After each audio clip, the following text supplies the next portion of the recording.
Yeah, good evening, Alfred. Good evening to our listeners.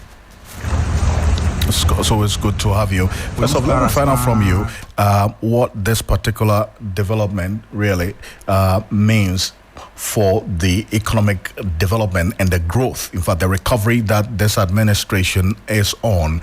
This IMF staff level agreement that the country has reached for the fifth tranche of the $370 million to be unlocked.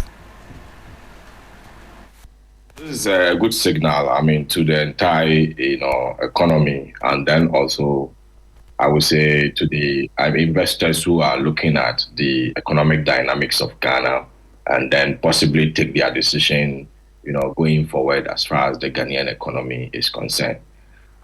Clearly, this administration has given out all the signals that shows that at least you can pose confidence in them when it comes to the economic, management of the country. Even though we had some fiscal slippages, getting into the election, and I've always been saying that, look, election year, you can't plan with it when it comes to, our economy. Those are the times that it turns out to be difficult to control, government expenditure. And so usually we tend to, falter when it comes to, election years. But then if you look at the budget that, the government, read, clearly gives you the signal that, there is hope. Because if you look at the primary balance, target for the end of the year, government is looking at somewhere around 1.5% to GDP surplus, of which, last year we did 3.5 in deficit, which in that case, anybody that is looking at this data and the projections would tell you that, look, indeed, government is doing well. It does not end there. For the government to come back with an amended, Fiscal Responsibility Act, which is projecting our debt to GDP ceiling to about 45% by the year 2038. If we work towards it gradually, I think it's a good sign. And looking at the posture of the finance minister himself, the IMF will not have any, doubt, from, the posture to say that, yes, indeed, we cannot trust this man for, the kind of economy he's trying to, manage. But then also, let's not forget from the IMF side that, this is a kind of a bilateral kind of agreement. And at the end of the day, IMF is well deep neck into it. And there's no way IMF will look at, the country, just the electioneering over expenditure and then the fiscal slippages and decide that they will not, support us. So from where I sit, I think government has done enough to pose, to the external, factors, to pose to external interest group that, the country is capable of, doing well in terms of its economic management. And it all boils down to fiscal discipline. If, government comes in with, a well-sized government, downsized government, looking at from over 100 ministers to, 60 ministers and strictly keeping to it, it gives hope. And, if I were to be IMF, obviously, what they have done is exactly what I would do. See, but then again, I just bring in what the minority in parliament is saying, because you recall when the budget was presented by the finance minister, there was that conversation about some statistics or figures that were captured in the budget, and the minority's position that it did not reflect the realities of the state of the economy as they handed over to this administration. And essentially they've been talking already. I've got a statement signed by Dr. Mohamed Amin Adam, the ranking member on the finance committee, the immediate past finance minister. It says that the staff level agreement between the IMF and the government of Ghana for the fourth review of the ongoing support for the program, in his view, just confirms their suspicion that government twisted fiscal data for political reasons.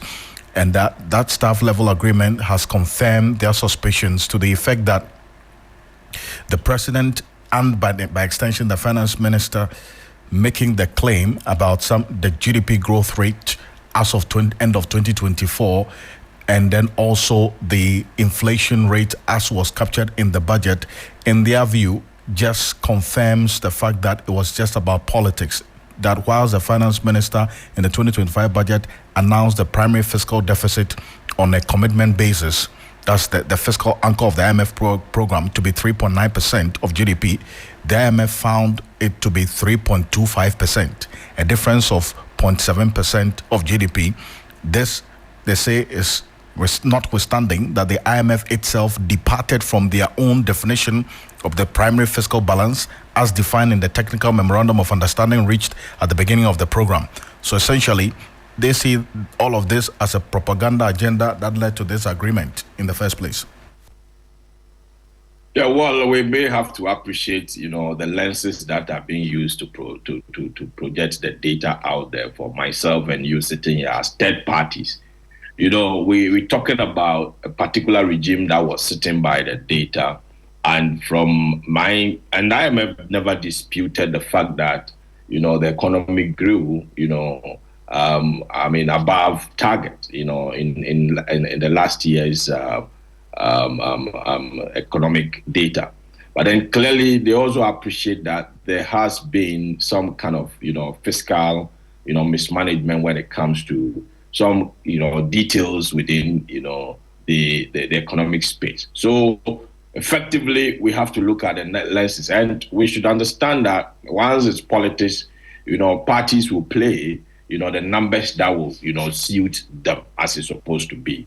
So from where I sit, I think, IMF is the third party that really appreciate, the dynamics. And after all, we have a contract with them that is tied to certain releases that are supposed to come, to us to rescue, the economy as far as, our, foreign buffers is concerned. So if the provider of the finance is saying that this is how the thing has been over the past years, I think I will go with what the IMF is saying.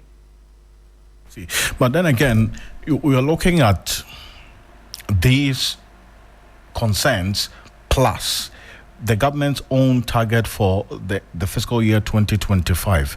How do you see things playing out, especially because, yes, it's one thing having these targets and another actually implementing the measures for the end year fiscal targets to be achieved, because we saw what happened in the year 2024, and the IMF has clearly captured it in the report as we have it right in front of me, to the effect that, yes, indeed, there was some growth that was recorded and the number of the targets reached, but the fiscal slippages led to the inflation rising and also some other targets being missed because of the election spending in 2024.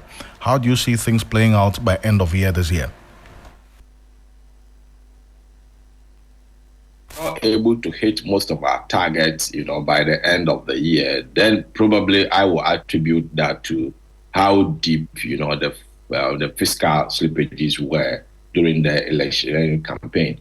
If you look at the country as it stands and you look at our economic numbers, you appreciate that the first 2 years after election normally are the recovery periods of the country. So this is going to be determined by how deep, the slippages were. But then I believe that with the IMF, I don't think that it will be deep as, we used to have it when, there was no IMF program. So hopefully by the end of, the year, we should be able to be close to the target that has been set.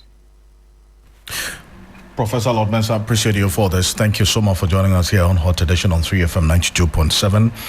And he is a senior